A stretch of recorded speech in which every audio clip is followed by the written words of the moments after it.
Graça e paz, meus irmãos. Convido você à leitura da carta de Paulo aos Colossenses, no capítulo 1, no versículo 15, que nos diz assim: Este é a imagem do Deus invisível, o primogênito de toda a criação. Irmãos, você já percebeu como você apresenta uma pessoa a outra? Se for uma pessoa importante, que você tem grande admiração, de repente você pode se empolgar e falar das inúmeras qualidades que ela possui para outra pessoa. Nas apresentações do MMA, é normal com que aquele homem que faz a apresentação, ele comece a falar dos títulos, ele comece a falar das vezes, das vitórias e de quantas conquistas aquele atleta teve, para então começar a falar do nome dele. É mais ou menos algo que Paulo faz aqui no nosso texto de hoje. Se você perceber, Paulo, desde o início do capítulo, ele vem falando de pequenas nuances a respeito de Jesus, de como ele é amado pelo Pai, de como ele é a palavra da verdade e tudo mais. Mas agora, Paulo atinge o clímax, o apogeu da revelação da pessoa de Jesus nesse momento, falando aqui das suas inúmeras qualidades. Como um filme às vezes chega aquele momento do clímax em que deixamos na expectativa.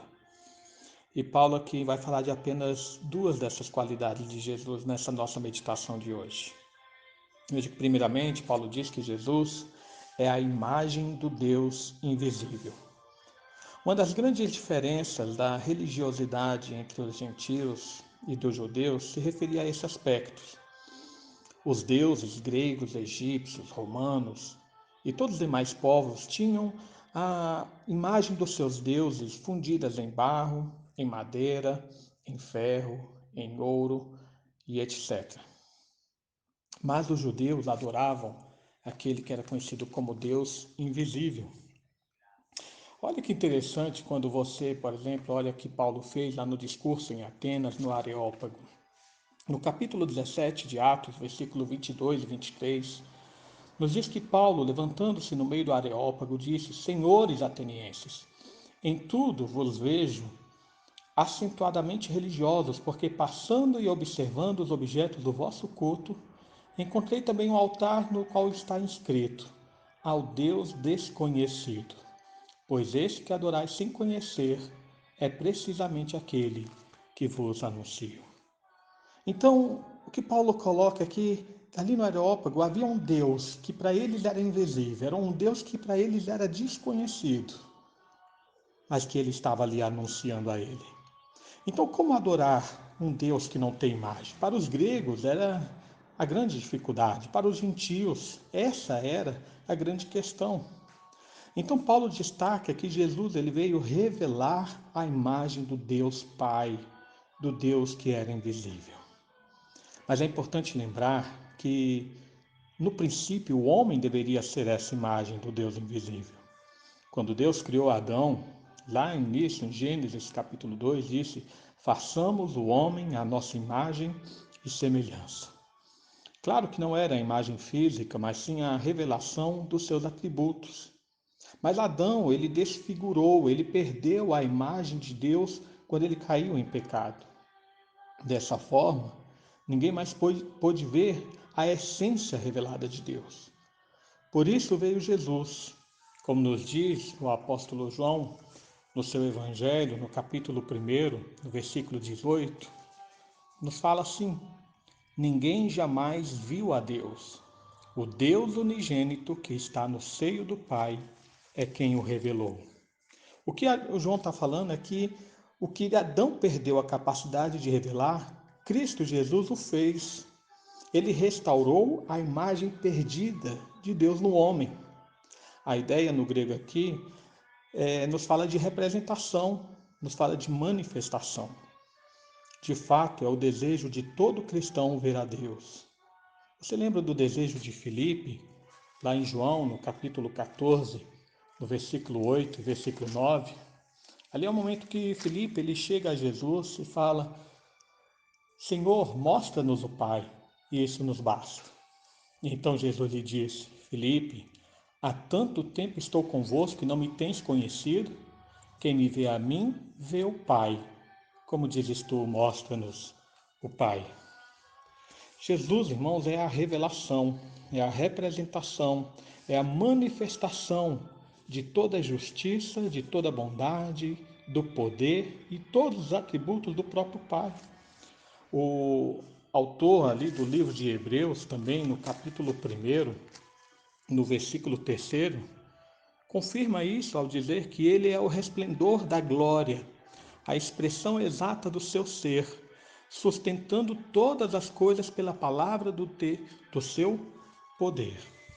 Enfim, irmãos, o que Paulo está querendo mostrar aqui é que quem deseja conhecer a Deus tem que ir a Cristo, porque para conhecer a Cristo também é necessário ser levado pelo Pai. Como o próprio Senhor Jesus falou em João capítulo 6, no versículo 44, nos diz assim: Ninguém pode vir a mim se o Pai que me enviou não o trouxer. Mas veja que além disso, Paulo também fala que Jesus é o primogênito de toda a criação. Alguns entenderam errado esse sentido da palavra, esse termo, dizendo que Jesus foi o primeiro ser criado por Deus. Mas o sentido aqui é o sentido de privilegiado. Santo Atanásio, ele salientou que o contexto mostra claramente que o significado é que Jesus é a causa da criação. Jesus não faz parte da criação, mas ele é a causa de toda a criação, como os versículos posteriores aqui de Colossenses 1 vai nos mostrar. O que está nos mostrando é que ele é soberano sobre toda a criação. E também mostra que ele é o herdeiro de tudo aquilo que foi criado. Nós veremos, portanto, posteriormente no versículo 18, que o termo novamente é usado dizendo que ele é o primogênito dos mortos, para destacar que ele também é a causa da ressurreição. Enfim, irmãos, esse é apenas o início da apresentação de Jesus. Ele é a imagem de Deus, do Deus invisível. Ele é o primogênito, a causa, o herdeiro de toda a criação. Esse é o Senhor Jesus. Oremos ao Senhor nesse momento. Pai amado, mais uma vez nós nos colocamos diante de Ti e agradecemos por Tua obra em nossa vida, Te agradecemos pelo Teu amor para conosco, Te agradecemos, ó Pai, porque, embora não possamos ver, Tu nos enviou Seu Filho para Te revelar a nós, para que ao vermos o Teu Filho nós possamos conhecê-lo, para que ao nos aproximarmos do Teu Filho possamos ser aproximados de Ti, para que ao tê-lo como herdeiro e primogênito de toda a criação, possamos reinar com ele em glória e majestade. Vivifica, portanto, Senhor, o nosso coração.